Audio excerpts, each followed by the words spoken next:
कस्तो छ त जापानिज सुपरमार्केट। जापानमा दुईटा स्ट्रबेरी देखेँ मैले, एउटा यो रातोवाला। नेपालको बजारमा लगभग यो पैसाले एक झोलाभरि स्याउ आउँथ्यो होला होइन। जापानमा टुना माछाको बेचबिखन गर्नेको त कति मालामाल होला क्या। यसको प्राइस त झन्नै 5371 रुपियाँ पर्दो रहेछ यार। त्यति बेला त झन् सस्तोमा लुट्नै पाइन्छ है। यो झन्नै 10 केजीको 10,000 जति पर्थ्यो।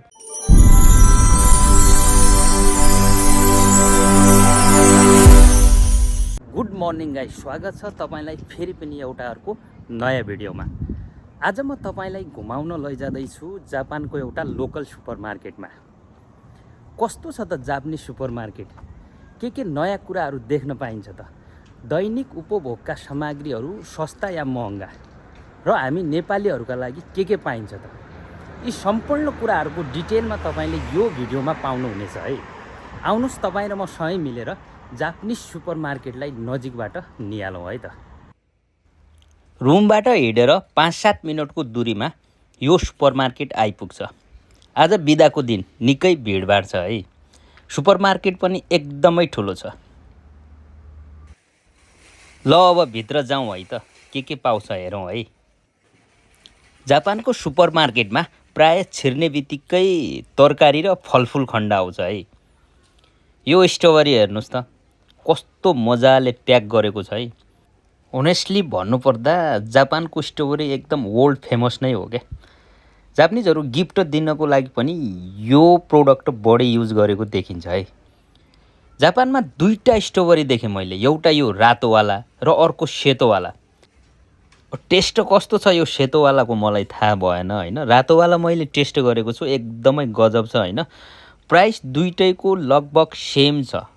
एक प्याकेटलाई झन्नै 1058 जति पर्दो रहेछ है। कस्तो महँगो के फेरि। यतापट्टि यो एप्पल हेर्नुहोस् त, एउटा प्लास्टिकमा 5वटा दाना राखेको छ होइन। कस्तो मजाले प्याकिङ गरेको छ है। यसको प्राइस झन्नै 1058 पर्दो रहेछ यो पनि 5वटाको। नेपालको बजारमा लगभग यो पैसाले एक झोलाभरि स्याउ आउँथ्यो होला होइन। होइन, यहाँ त डिसिजन गर्नुपर्ने हुन्छ खाने कि नखाने। यो हेर्नुहोस् त, जापानको सबभन्दा महँगो स्याउ, फुजी स्याउ। झन्डै 2 दानालाई 750 रुपियाँ जति पर्छ हेर्नुहोस् त। प्राइस अलि महँगो भए पनि क्वालिटी एकदमै टप लेभलको हुन्छ जस्तो लाग्छ है मलाई चाहिँ। यतापट्टि मैले फेरि अर्को एउटा बट्टामा प्याक भएको स्ट्रबेरी भेटाएँ है।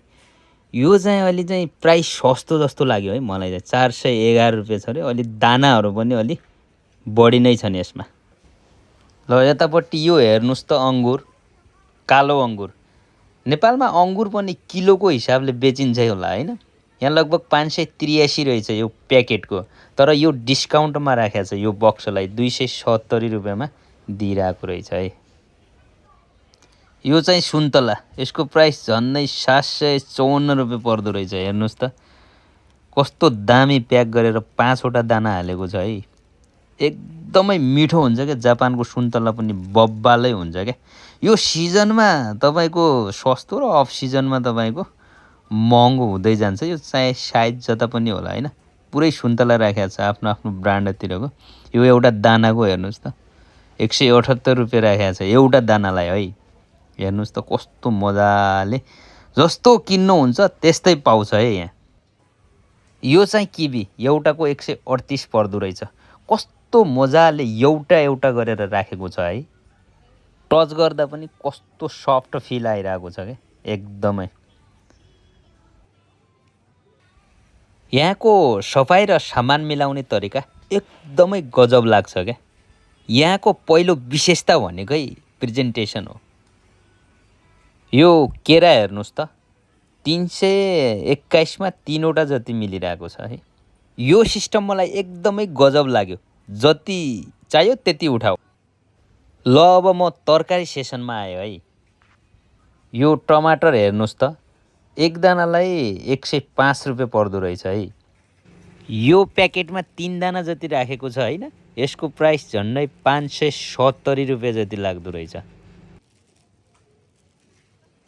टमाटोको पनि भेराइटी हेर्नुहोस् त, यो सानो टमाटर प्याकेजिङ एकदमै बवाल। यसको प्राइस 429 जति पर्दो रहेछ है।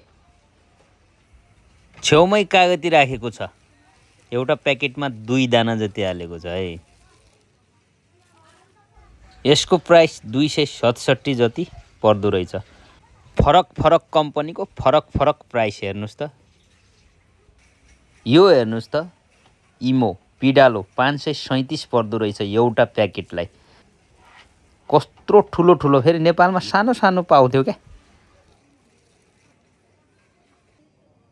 ल हेर्नुहोस् त, यो हरियो प्याज कस्तो मजाले राखेको छ है, एउटा एउटा गरेर। नेपालमा भए त आधी त माटै हुन्थ्यो होला त। यो एउटा प्याकेटलाई झन्डै 453 रुपियाँ जति पर्दो रहेछ है। यो हेर्नुहोस् त, पिमान क्याप्सिकम लगभग एउटा प्लास्टिकभित्र 5 देखि 6 वटा जति हाल्या होला होइन। लगभग 429 परिरहेको छ यसको। छेउमै गाजर पनि छ है, एउटै साइजको 4-5 वटा जति हालेको छ, 429 पर्दो रहेछ। यतापट्टि काँक्रो राखेको छ, एउटा प्याकेटमा 3टा जति छ है। यसको प्राइस तपाईँलाई झन्डै 246 रुपियाँ रहेछ 3टाको। यो सबै प्राइस मैले जापानिज येनमा भनिरहेको है। अब काउले हेरौँ। 537 को यो काउले हेर्नुहोस् त तपाईँको। 537 मा त नेपालभरि झोलामा आउँथ्यो होला काउली पनि। कस्तो महँगो के काउली त। प्राइस हेर्दा सोच्न बाध्य बनाउँछ क्या। ल यो बैगन हेर्नुहोस् त, कस्तो मजाले 3-3टाको प्याकेट बनाएर राखेको छ। एउटा प्याकेटलाई 212 जति पर्छ। नेपालमा हामी आधी केजी वा 1 केजी भनेर जोखेरी किन्ने गरेका छौँ। तर जापानमा धेरै जसो सामानहरू युनिट्समा बिक्री हुने गर्दछ। यो प्याजलाई हेर्नुहोस् त, कस्तो मजाले प्याक गरेको छ है। 5-7 दाना हालेको छ एउटामा होइन।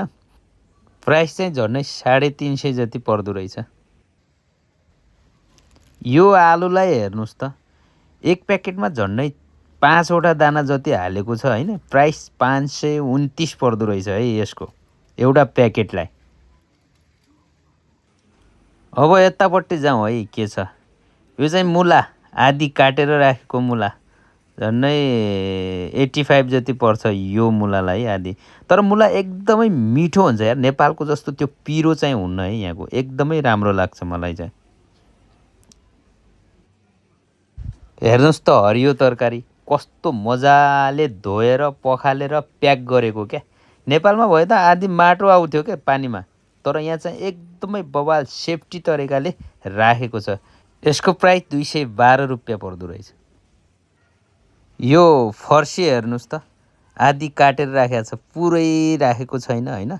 यसको 231, 226 हेरी हेरी यसको टुक्रा टुक्राको प्राइस राखेको छ। यसको 306 राखेको छ। अब म सी फुड डिपार्टमेन्टमा आइपुगेँ। सी फुड सेसन भए पनि स्मेल अलमोस्ट जेरो छ क्या। यो झिङ्गा माछा हेर्नुहोस् त, अलमोस्ट पकाउन रेडी भएको के, सबै तयार पारेको छ, पकाउन मात्रै बाँकी। यसको प्राइस झन्डै तपाईँको 842 रुपियाँ जति पर्दो रहेछ है। जापानमा झिङ्गा माछा धेरै पपुलर छ क्या, एकदमै राम्रो, जता पनि युज हुने खालको के। यतापट्टि यो सबै तपाईँको झिङ्गा माछाको एरिया रहेछ होइन। यो प्याकेट हेर्नुहोस् त, त्योभन्दा अलि ठुलो फरक किसिमको झिङ्गा। यसको प्राइस 1382 मा 30% डिस्काउन्ट अफरमा राखेको छ है। सानो प्याक भए पनि प्राइस हेर्दा अलि सोच्नुपर्ने बाध्य बनाउँछ क्या। यतापट्टि यो हेर्नुहोस् त, जापानमा यो माछा निकै पपुलर छ, साल्मोन है। कस्तो मजाले दामी हिसाबले प्याक गरेको छ है। यसको प्राइस पनि निकै हाई हुन्छ, झन्डै तपाईँको 1200-1300 जति यो पनि पर्दो रहेछ है। यी सबै माछा आइटम हुन्, एकदमै पपुलर छन् है। यो हेर्नुहोस् त, कस्तो मजाले प्याक गरेको छ, कतै फोहोर केही पनि छैन, एकदमै राम्रो क्या। यहाँ यस्तो सङ्के माछा पनि पाइन्छ है। हेर्नुहोस् त, 2वटा ठुलो प्याक गरेर राखेको छ। यसको प्राइस झन्डै 626 रुपियाँ जति पर्दो रहेछ। नेपालमा यस्ता सी फुडहरू पाउन एकदमै गाह्रो छ है। यहाँ हुने सुपरमार्केटमा धेरै प्रकारको समुद्री खाना भेटिन्छ है। यो स्क्वाइड हेर्नुहोस् त, जापानमा यसलाई इका भनिन्छ है। यसको प्राइस झन्डै तपाईँको 537 जति पर्दो रहेछ। सबै यो समुद्री खाना हो होइन। एकदमै सी फुडहरू, माछा हेर्नुहोस्, एकदम भेराइटीका माछाहरू पाइन्छन् होइन। एकदमै गजब पुरै प्याकेजिङ हेर्नुहोस् यिनीहरूको होइन। एकदमै बबाल, काहीँ केही फोहोर भन्ने छैन होइन। एकदमै राम्रोसँग राखेको छ है। जस्तो माछा खानुहुन्छ त्यस्तै लग्नुहोस् क्या। चिटिक्क पुरा धोइ पखालेर होइन, सफा गरेर राखेको छ है। यो हेर्नुहोस्, यसको माछा चाहिँ यो सस्तो रहेछ। एउटा माछालाई 138 पर्दो रहेछ। हेर्नुहोस्, 3टा चाहे 3टा लग्नुहोस्, 2टा चाहे 2टा लग्नुहोस्। ल यो हेर्नुहोस् त, अक्टोपस पहिले नै बोइल गरेर स्लाइस बनाएको छ क्या। पकाउँदा पनि एकदमै सजिलै पाक्छ होला है। यसको प्राइस झन्डै तपाईँको 673 पर्दो रहेछ। जापानमा यसलाई ताको भनिन्छ। यो तुना फिस, जापानको सबैभन्दा पपुलर माछा, मागुरो भनिन्छ है जापानमा यसलाई। हेर्नुहोस् त, तुना माछालाई स्लाइस गरेर सानो सानो बक्समा राखेको छ क्या। यसको प्राइस झन्डै 626। एकदमै महँगो माछा हो है यो। कलर पनि एकदमै डिप रेड जस्तो छ, जसले फ्रेस माछा देखाउँछ। जापानमा टुना एकदमै इम्पोर्टेन्ट फिस हो। सुसी कल्चरमा मागुरो अलमोस्ट मेन आइटम जस्तै हो के। यो टुना माछाको प्राइस हेर्नुहोस् त, झन्डै 2639मा कति आइरहेको छ हेर्नुहोस् त। जापानमा टुना माछाको बेचबिखन गर्नेको त कति मालामाल होला क्या। जापानको सबैभन्दा पपुलर खाना सुसी। यो हेर्नुहोस् त, सानो बक्समा कति मजाले डेकोरेट गरेको। सुसीमा तल भातको डल्ला हुन्छ र माथि चाहिँ पुरै माछाको लेयर हुन्छ काचै। हेर्नुहोस् त, यी तीनवटै फरक डिफ्रेन्ट टाइपको सुसी राखेको छ है यता। कस्तो मजाले है।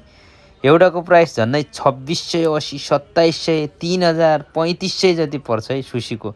एकदमै पपुलर खाना हो। जापानमा सुसी खान महँगो रेस्टुरेन्टमा जानै पर्छ भन्ने छैन। यहाँका सुपरमार्केटमा पाइने सुसी पनि एकदमै टप लेभलको हुन्छ। हेर्नुहोस् त, यी बट्टाहरूलाई कति सफासँग प्याक गरिएका छन्। एकदमै फुल राखेर डेकोरेट गरेका छ है। जापानको फुड कल्चर कति युनिक छ भन्ने कुरा यो सुसी सेक्सनबाटै थाहा हुन्छ है। हरेक किसिमका सुसीहरू तपाईँले यहाँ हेर्दै हुनुहुन्छ। हेर्नुहोस् त, यसको प्राइस त झन्डै 5371 रुपियाँ पर्दो रहेछ यार। यहाँ धेरै प्रकारको सुसी देख्न सकिन्छ, जस्तै मागुरो सुसी, साल्मोन सुसी, तपाईँको अक्टोपस सुसी। एकदमै बबाल डेकोरेसन मिलाएर बनाएको छ। अब मासुको कुरा गरौँ। जापानमा कुखुराको मासु अलि सस्तो पाइन्छ है। यो हेर्नुहोस् त, लगभग 2 केजीको तपाईँको झन्डै 1421 रुपियाँ परिरहेको छ है। यहाँ मासु किन्दा मलाई 1 पाउ मासु दिनुहोस् चाहिँ भन्नु पर्दैन है। सबै कुरा पहिले नै ग्रामको हिसाबले तौलिएर प्याक गरिएको हुन्छ। हेर्नुहोस्, जति चाहिन्छ त्यति तपाईँले उठाउनु भयो भने मिल्छ है। यहाँको कुखुराको मासु प्राय हड्डी नभएको हुन्छ क्या। पकाउन पनि एकदमै सजिलो क्या। यो हेर्नुहोस् त, 387 परिरहेछ यसको, यो बट्टाको। जुन लगे पनि हुन्छ, सस्तो लगे पनि हुन्छ, महँगो पनि लगे हुन्छ। यो चाहिँ पखेटा एकदमै छुट्याएरै राखेको हुन्छ क्या। हड्डी, मासु, पखेटा है। जापानमा कुखुरा जतिकै धेरै खाइने अर्को सस्तो मासु हो बङ्गुरको मासु। यसलाई बुतानिको भनिन्छ। र बुतानिको सँगसँगै गाईको मासु पनि राखेको हुन्छ। हेर्दा उस्तै लाग्छ है। एकदमै झुक्किने ठाउँ हो यो। गाईको मासु चाहिँ सबैभन्दा महँगो पाइन्छ है जापानमा। ल यो हेर्नुहोस् त, दुध पनि कति धेरै किसिमको छ त। नेपालमा जस्तो सामान्य दुध मात्र होइन, यहाँ full cream milk, lactose free milk लगायत धेरै विकल्पहरू पाइन्छन्। यहाँ विभिन्न कम्पनीका दुधहरू छन्। स्वाद, गुणस्तर र मूल्यमा थोरै फरक भए पनि अधिकांश दुधहरू उच्च गुणस्तरका हुन्छन्। लगभग 130 देखि 300 एनसम्म हरेक ब्रान्डको दुध मिल्छ। यो हेर्नुहोस् त, सबैभन्दा महँगो भनेको यही होला, ओइसी दुध झन्डै 312 पर्छ 1 लिटरलाई। अब ड्रिङ्क्सतिर जाउँ। जापानको सुपरमार्केटको यो ड्रिङ्क्स सेक्सन हेर्नुहोस् त, वाउ, यहाँ नपाइने केही पनि छैन क्या। यो चाहिँ अलिकति रमाइलो गर्नेहरूका लागि मनपर्ने डिपार्ट हो है। जापानमा बियरका यति धेरै ब्रान्ड छन् कि भनेर साध्य नै छैन। मेरो अगाडिको भिडियो हेर्नु होला, मैले त्यहाँ सबै डिटेल्समा भनेको छु। त्यो भिडियो हेऱ्यो भने यो सेक्सन एकदमै कभर हुनेछ है। यतापट्टि पुरै ऱ्याकभरि अन्डा नै अन्डा छन्। जापानमा अन्डा धेरैजसो 10वटा भएको प्याकमा बेचिन्छ। कतै कतै 6वटा, 12वटा र 4वटा पनि पाइन्छ। 10वटा अन्डा भएको एउटा बक्सको मूल्य करिब 250 देखि 350 एनसम्म पर्छ है। जापानका अधिकांश सुपरमार्केटहरूमा एउटा छुट्टै बेन्तो कर्नर हुन्छ है। यहाँ बिहानैदेखि ताजा खाना तयार गरेर राखिन्छ। अफिस जाने कर्मचारी, विद्यार्थी, परिवारका सबै सदस्यहरूले दैनिक रूपमा यहीँबाट खाना किनेर लैजाने गर्छन् क्या। यहाँको भेराइटी हेर्नुहोस् त, चिकन खारागेदेखि लिएर माछा, सुसी, भेजिटेरियनहरूका लागि पनि धेरै अप्सनहरू हुन्छन्। यहाँको खाना जति मिठो हुन्छ, यो प्याकिङ र सरसफाइ हेर्दा पनि खाउँ लाग्ने क्या। यो एकदमै सस्तो पनि हुन्छ है। मात्र 400 देखि 600 एनमा पेटभरि मिठो खाना पाइन्छ। कोठामा पकाउन अल्छी लाग्दा या बिजी भएको बेला यो बेन्तो जापानमा एउटा वरदान नै हो क्या। सबै बेन्तोहरू हेर्नुहोस् त, सफा प्लास्टिकको बक्समा प्याक गरिएको छ र प्रत्येक सामग्री, क्यालोरी तथा मूल्य स्पष्ट रूपमा लेखिदिएको हुन्छ सबै बक्समा हेर्नुहोस् त। अनि यसको कहिले, कुन बेला, कति बेला खान मिल्ने भनेर डेट पनि ठ्याक्कै राखिदिएको हुन्छ है। यदि तपाईँ बेलुका 7 या 8 बजेपछि सुपरमार्केट छिर्नुभयो भने यी बेन्तोहरूमा 20 देखि 50% सम्मको डिस्काउन्ट अफर लगाइरहेको हुन्छ। त्यति बेला त झन् सस्तोमा लुट्नै पाइन्छ है। यो जापानको रामेन खाने चलन एकदमै गजबको छ है। हेर्नुहोस् त, पुरै ऱ्याक नै कप रामेनले भरिएको छ। सस्तो, छिटो तयार हुने र स्वादिलो पनि। केवल तातो पानी हालेर 3 देखि 5 मिनट पर्खिएपछि तयार हुन्छ। यो कप रामेन ट्राई गर्नु होला है, एकदमै मिठो लाग्छ मलाई चाहिँ। लगभग 200 जति पर्छ है। अब चामल हेरौँ है त। चामललाई जापानी भाषामा कोमे भनिन्छ। नेपालमा हामी धेरैजसो खुल्ला बोराबाट चामल जोखेर किन्छौँ, तर जापानमा चाहिँ यसरी एकदमै बलियो र हावा नछिर्ने प्लास्टिकको प्याकेटमा मात्र चामल सिल गरेर बेचिने गरिन्छ है। यसरी 5 केजी र 10 केजीको प्याक हुन्छ। यहाँ नेपालको जस्तो लामो दाना भएको बासमती चामल भेट्न निकै गाह्रो हुन्छ। जापानी चामलका दानाहरू अलि छोटा र मोटा हुन्छन्। जापानमा चामल एकदमै महँगो छ है। 5-7 महिना अगाडि त झन्डै 10 केजीको 10,000 जति पर्थ्यो। आजकल हल्का घट्या छ। 5 केजीलाई लगभग 3500 देखि 4500 को बिचमा हेरी छ है। नेपालको तुलनामा चामल यहाँ अलि महँगो नै छ के। जापानको सुपरमार्केटको लगभग सबै सेक्सन घुमेर हेरे यहाँ पाइने सामानहरूको सफाई, व्यवस्थित व्यवस्थापन र गुणस्तर साँच्चै गजबको छ। यदि तपाईँ जापानमा बस्नुहुन्छ वा भविष्यमा जापान आउने सोचमा हुनुहुन्छ भने यहाँको सुपरमार्केट अनुभव निकै रोचक हुनसक्छ है। आजको भिडियो तपाईँलाई कस्तो लाग्यो? मन परे लाइक, सेयर र सब्सक्राइब गर्न चाहिँ नबिर्सनु होला है। आजलाई यति गरौँ, अर्को भिडियोमा फेरि भेटौँला। Goodbye, take care.